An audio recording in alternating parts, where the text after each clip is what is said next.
How are we doing today? I'm doing better. Boy, do I look whiter. Anyway, I can hold them, I just can't cut anything with them. I ran across a video just a few minutes ago, and it was Eric explaining his idea of freestyle cutting. This video is from 2013, and it was put out, it was posted by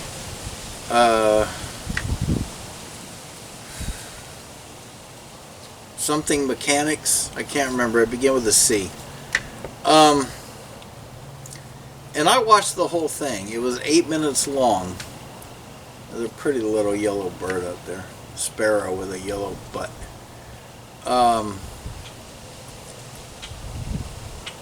But he explained his idea and his vision of freestyle cutting and how it had a structure, and it provided, you know, and other good things like, you know, somebody does their best and then does, you know, does 10% better, and you know, how they frown upon, there's no room within the freestyle cutting group frowning upon, you know, negative comments. Oh, that's a baseball swing. You know, I sure have had my share of those. But you know, there's also curriculums and criterias and such, and he speaks of structure.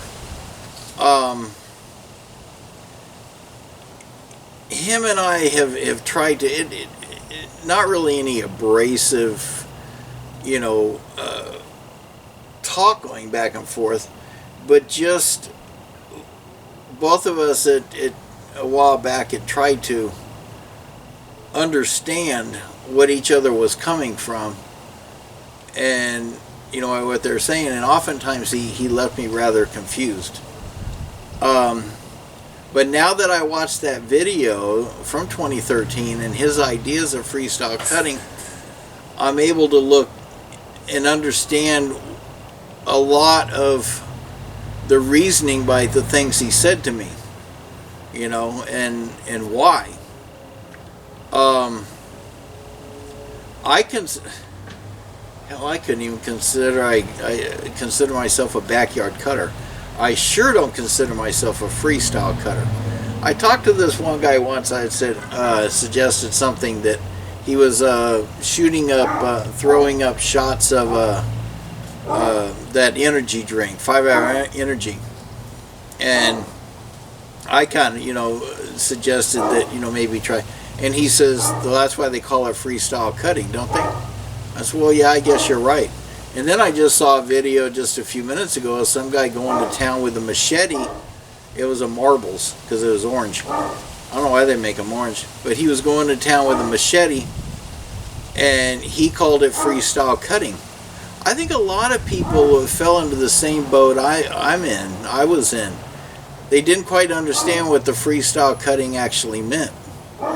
I sure didn't, and I'm still not quite sure, you know, right now. But I have more of an insight now listening to Eric and what he was saying about freestyle cutting and his goals and in his vision for it and what it means to him. I understand now when he would say something to me about, you know, my cutting and my way of doing this and my ideology. You know, I see now where there was, you know, what caused that. It wasn't anything major, it's not anything bad, but what caused the confusion. You know, because I have one direction with mine. My direction is basically do what I want, when I want, how I want, you know, safely. But yet, on the other hand, still listen to people. And if it wasn't for people like Eric and other freestyle cutters and other backyard cutters and other Aido people and other dojo people, you know, I would not have progressed. You know, so I'm not saying I've totally shut my mind off to you know, other people and their advice. You know, I thought for the longest time that the backyard cutters main contender was, you know, main person that would have any opposition was one of these Aido guys or one of these dojo guys. Oh, we're formal in the dojo, you know, we take a step forward, we bow, you know, you're just out there cutting a water bottle. You know, now come to find out there's you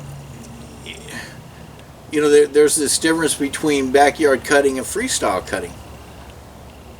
I never really know. I mean, to me, freestyle, the definition of freestyle is you know, yes, you have to, let's say you're skiing down a slope. Yes, you have to ski down the slope, but how you get it and how you do it doesn't really matter as long as you do it, as long as you accomplish it, okay? But anyway, that's not the point of all this. You know, by listening to his video, and like I said, listening to the whole thing, I learned a lot about him and his mindset. And some of the things that have prompted some of the comments, you know, because basically what we're looking at here, what we're dealing with is him as a freestyle cutter and me as a, for lack of any other word, a backyard cutter.